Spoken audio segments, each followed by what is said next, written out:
আসসালামু আলাইকুম।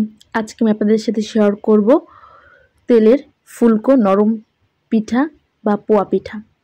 এটা অনেকে বানায় কিন্তু নরম হয় না, ভিতরে শক্ত থাকে। বিভিন্ন রকম বিভিন্নভাবে বানায়। আজকে আমি শেয়ার করব আমি যেভাবে পিঠাগুলো বানিয়েছি, নরম হয়েছে সেভাবে আপনাদের সাথে শেয়ার করব। প্রথমে নিয়ে নিব চালের গুঁড়ি, তারপর পিঠাটাকে নরম হওয়ার জন্য নিব ময়দা বা আটা। আমি নিয়েছি ময়দা, আপনারা আটাও নিতে পারেন, তবে খোলা আটা নেবেন না। তারপর দিব লবণ, তারপর দিব কাঁচা জিরা, তারপর দিব পরিমাণ মতো চিনি। তারপরে এটাকে অল্প একটু পানি দেব, উপকরণগুলো শুধুমাত্র হালকাভাবে সবগুলো একত্রে মেশানোর জন্য। এখন দেখিয়ে দিচ্ছি আমার উপকরণগুলো কীরকম হয়েছে। এরকম হবে। তারপরে এটার মধ্যে আমি পানি দিয়ে দিলাম পরিমাণ মতো। এখন এটাকে সুন্দর মতো করে মেখে নেব। ভালো মতো করে মেখে নেওয়ার পর পুরো দমে 5 মিনিট এটাকে মাখবো।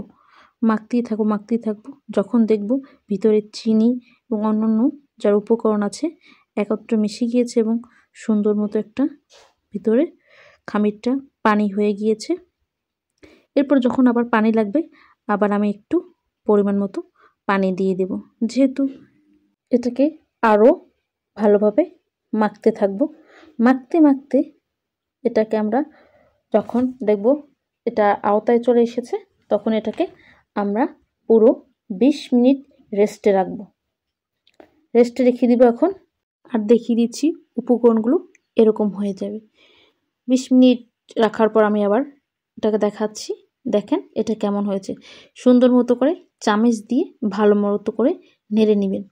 তখন ডোটা আরও পাতলা হবে। বেশি ঘন করা যাবে না, বেশি ঘন হলে পিঠার ভিতরে মোটা হয়ে যাবে, ভিতরেরটা কাঁচা থাকতে পারে। যেহেতু আমরা ফুলকো পিঠা বানাতে যাচ্ছি সেহেতু আমাদের ডোটা এইরকম স্ট্রাকচারে থাকবে। এর থেকে যেন বেশি ঘন না হয়। একটি কড়াই বসিয়ে দিলাম, চুলায় বসিয়ে দেওয়ার পর সুন্দর মতো করে উপকরণটি দিয়ে দিলাম।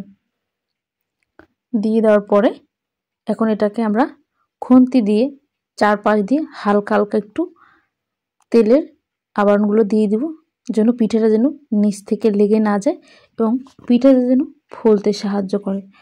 দেখেন আমার পিঠাটা কি সুন্দর ফুলে উঠছে এবং হালকা একটা ব্রাউন কালার চলে এসেছে এবং দেখতেই তো পাচ্ছেন পিঠাটা কি সুন্দর ফুলে উঠেছে। এই পিঠাটাকে আমি আবার তেলে ডুবিয়ে নিব এবং হালকা চাপ দিয়ে নিয়েছি যেন পিঠার ভিতরে কোনো রকম বাতাস না থাকে। আমি আবার একটি পিঠা দিয়েছিলাম, সে পিঠাটা অফ স্ক্রিন দিয়ে নিয়েছিলাম। দেখেন পিঠাটা কি সুন্দর ফুলে উঠেছে। পিঠাটা ফুলে উঠেছে। আপনারা চাইলে আমার মতো এভাবে উপকরণ দিয়ে বানাতে পারেন।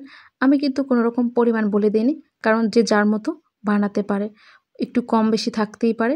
এবং আপনি আমার মতো চেষ্টা করে দেখবেন ইনশাআল্লাহ এরকম নরম এবং ফুলকো পোয়া পিঠা বানানোর জন্য।